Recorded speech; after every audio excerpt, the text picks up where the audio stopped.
cet homme d'un moulin qui a remporté cette 20e étape lors d'un contre-la-montre inédit de 31 km au cœur du Pays Basque. Geraint Thomas est assuré de remporter le Tour de France. Cette 20e étape, toujours dans les Pyrénées, avait lieu au cœur des villages du Pays Basque entre Saint-Pé-sur-Nivelle et Espelette. C'était aussi la dernière chance pour les prétendants à la première place de bousculer l'ordre du classement général. Finalement, c'est le Néerlandais Tom Dumoulin, Sunweb, qui s'est imposé. À 27 ans, le Néerlandais de l'équipe Sunweb a enlevé son 3e succès d'étape dans le Tour, 2 ans après ses victoires dans une étape de montagne, Arcali, puis dans le contre-la-montre de Wallon-Condat. Geraint Thomas reste en jaune et est assuré de remporter le Tour de France dimanche sur les Champs-Élysées.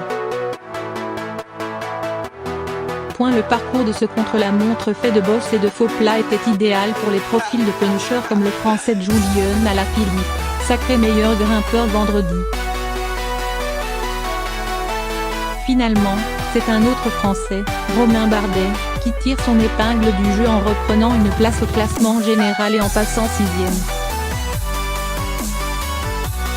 À lire aussi, vidéo, la terrible côte de Pinot Dieta fait souffrir les coureurs. Dan Martin élu coureur le plus combattu du Tour. Le jury présidé par le directeur de la course Thierry Gouvenou a désigné l'Irlandais, coureur pour l'équipe UE Emirates, comme le cycliste le plus combattu de cette 105e édition du Tour de France. Il succède ainsi au Français Warren Barguil qui avait obtenu cette distinction l'année dernière. En 2018, l'avis des internautes sur Twitter a été pris en compte pour ce classement.